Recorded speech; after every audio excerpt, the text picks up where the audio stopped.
Nah karena itu kita bekali untuk itu. Dan maka pembekalan itulah kita juga minta tolong pada aparat kepolisian. Minta tolong pada BNPT untuk tolong latih ajarin kami untuk itu semua. Gitu Pak Karni. Apa itu gak jadi polisi swasta lagi nanti? Udah ada ya razia. Saya mau tanya Pak Karni, letak polisi swastanya di mana? Apakah edukasi publik itu polisi swasta? Kalau memang namanya Densus, namanya Banser, namanya pasukan. Nah, sekarang apa mau kasih nama? kalau nanti apa Pansus, masa anggota DPR namanya Pansus? Kalau di DPR namanya Pansus. Namanya Banser itu memang itu dia sebut pasukan. Dan namanya pasukan ya namanya 99, Densus 99. Kalau ada nama lain kita kasih nama lain. Apa kita kasih nama Laskar? Nanti kesannya kekerasan kalau Laskar. Kita kasih nama apa namanya? Hizbul, lalu kan nggak lucu juga namanya begitu. Serdadu kan kayak kita memberontak itu. Kita ini dalam rangka tujuan mulia memberikan edukasi kepada publik. Kalau ada yang kita curigain melakukan sebagai teroris, kita tanya dalam rangka early warning system.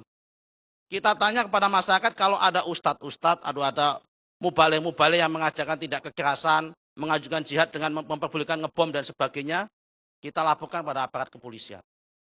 Jadi sifatnya kita membantu aparat kepolisian. Tapi tidak merazia segala macam. Tidak akan merazia. Itu bukan tugas kita, tugas kepolisian. Apakah kepolisian di tingkat satu kecamatan yang jumlahnya 9 bisa mendeteksi dari RT RW? Nggak mungkin. Sampai pelosok-pelosok, nggak mungkin. Kalau nggak ada laporan dari public support dari masyarakat. Justru inilah pertanda bahwa sebetulnya masyarakat sudah muak. Masyarakat sudah bosan melihat kekerasan ini. Dan membutuhkan support dari publik untuk itu. Jadi kalau Pak Karni meragukan kami akan melakukan razia dan sebagainya, apalagi ada yang mengatakan pengamat apa enggak itu seperti kasus 66, Pak 6566 akan terjadi konflik horizontal, saling dicurigai kemudian disembelih pada tahun seperti itu, tidak akan terjadi seperti itu. Karena tujuannya tidak untuk itu.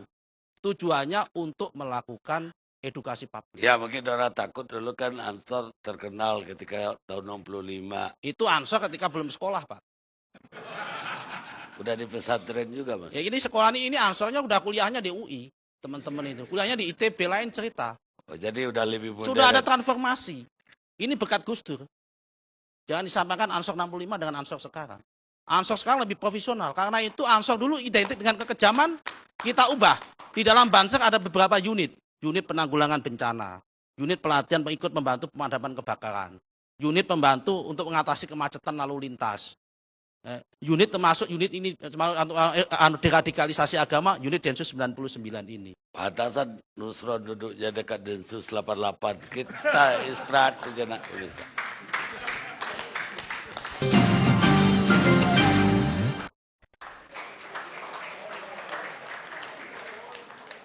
Pemirsa, kita teruskan acara kita, Jakarta Lawyers Club.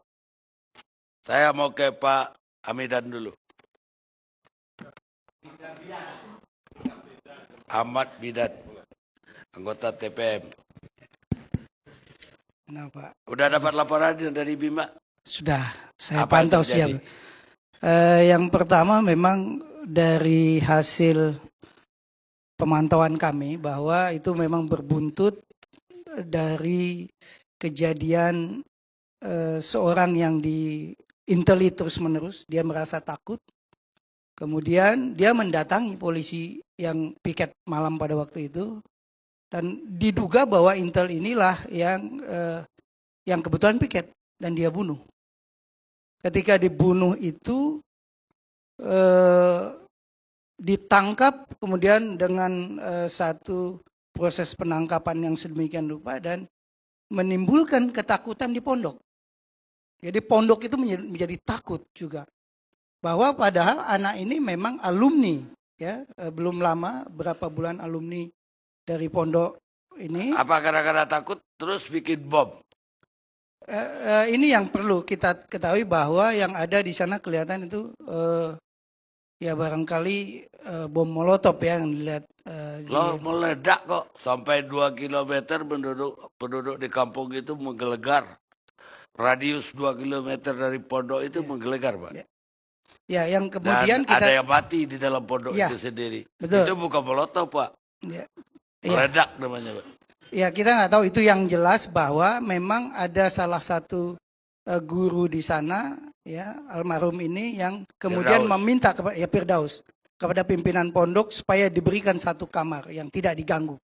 Dia ada di sana dan kemudian dia melakukan itu. Kita nggak tahu apa yang kemudian terjadi ledakan.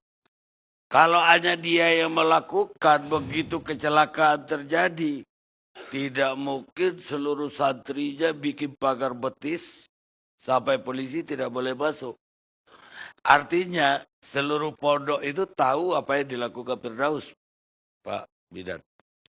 Informasi yang saya dapatkan seperti itu, Pak. Jadi ketika kejadian berminggu setelah kejadian pembunuhan itu, ada rasa takut yang luar biasa di pondok. Ya karena itu Nah, bikin kemudian mereka, persiapan lah. ya, persiapan. Tapi yang terjadi ini bukan persiapan, Pak.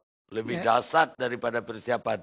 Bom Ya, sampai 2 kilo ya, meledak. tapi yang jelas bahwa tindakan-tindakan represif itu membangun tindakan-tindakan yang lebih dahsyat. Itu faktanya seperti itu. Kalau itu benar. Represif yang mana? Ya, artinya pertama misalnya penangkapan yang mestinya itu pembunuhan biasa yang mungkin dia takut tadi dibawa dengan rantis, ya, kemudian dibawa dengan anggota Densus yang sedemikian. Itu kan setelah bom meledak lagi. Bukan. Pak. Sebelum kejadian pembunuhan yang pertama, seminggu sebelum kejadian Sebelum pondok bom. itu. Ya. Jadi, tapi mempersiapkan membeli bahan-bahannya saja untuk kota seperti Bima, Pak. Ya. Itu tidak cukup seminggu tuh kumpulin bahan untuk bikin bom segitu. Ya, kita tahu karena di sana juga ketika kejadian itu saya meminta tokoh masyarakat menelpon kami, kemudian meminta supaya dibentuk tim investigasi di sana. Ya, tim investigasi di sana ada ketua majelis ulama, kemudian tokoh-tokoh. Tidak melihat satu ledakan yang ada bekas ledakan yang sedemikian rupa gitu.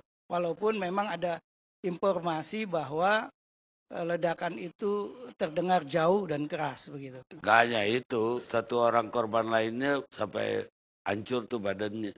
Korban lainnya. Satu orang meninggal itu ya. Satu meninggal, Ya. satu hancur, Pak. Ya. Jadi udah sat itu untuk orang yang bikin bom. Saya pikir begitu.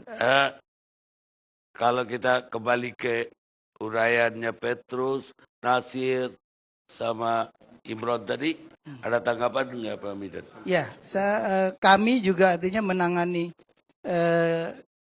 teroris dan bahkan sebelum itu adalah kejahatan kemanusiaan yang ada di negara ini, ya. Artinya ada yang disebut tadi oleh Ali Imran, ada kejadian Poso, ada kejadian Ambon, dan kemudian juga ledakan di Filipina itu juga bagaimana sebetulnya ada korban umat Islam di Moro dan di Pakistan. Nah, ini adalah sebetulnya satu akibat daripada kezoliman yang dilakukan kepada kelompok-kelompok Islam. Nah, ini pendekatannya tidak pendekatan represif.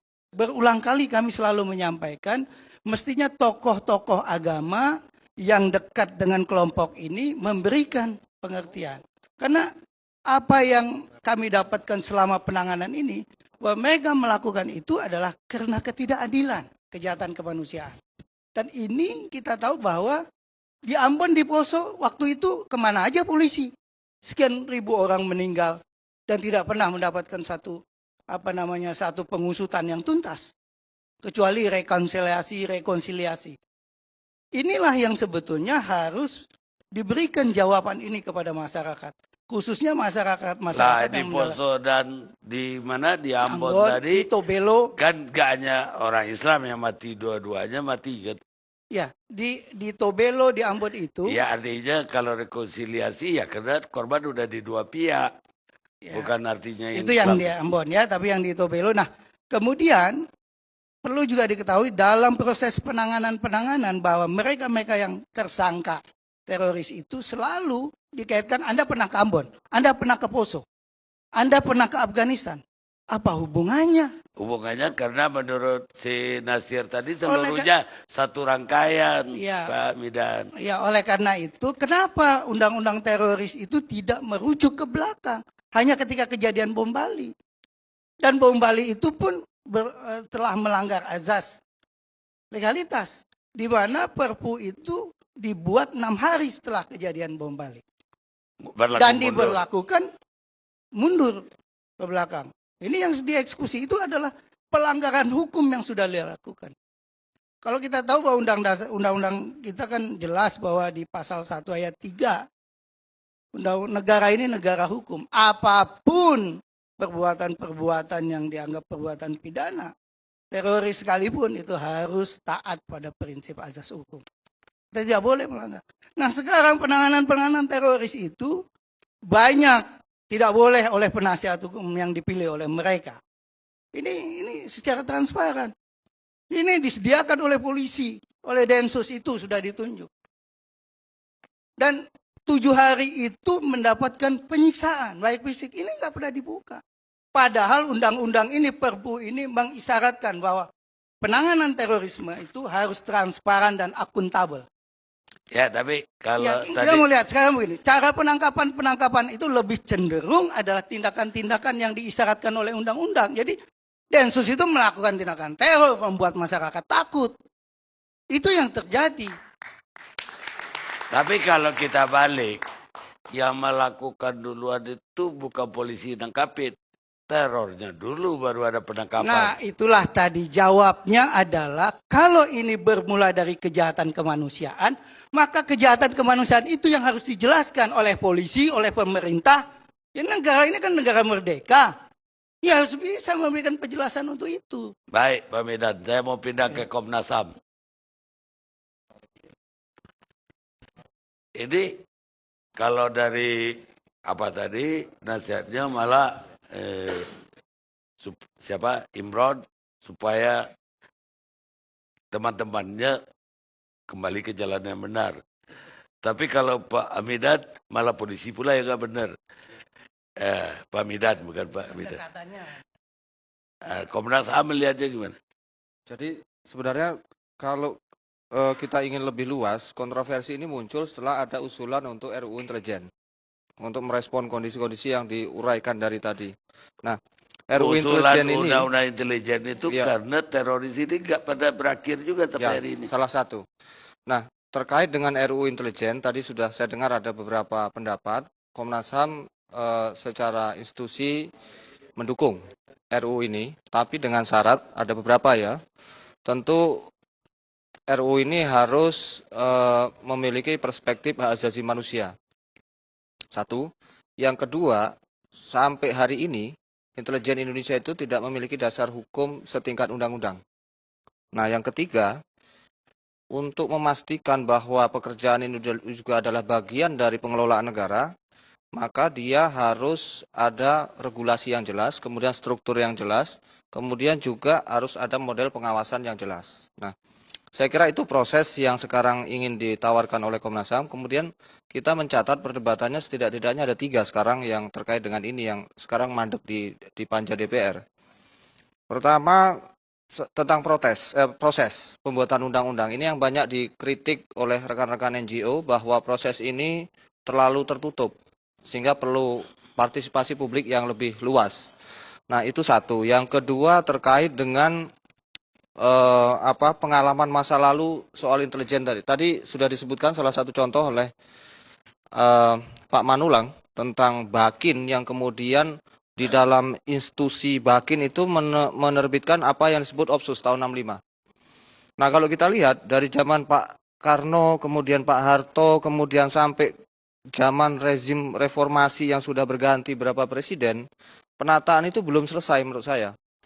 Penataan itulah kemudian, ketiadaan penataan inilah kemudian sejarah membuktikan bahwa intelijen ini karena memang sifatnya adalah kerahasiaan yang pada dasarnya tadi Pak Manulang bilang bahwa intelijen fungsinya hanya untuk mengumpulkan informasi kemudian diserahkan kepada user, ini enggak, kumpulkan informasi, eksekusi sendiri.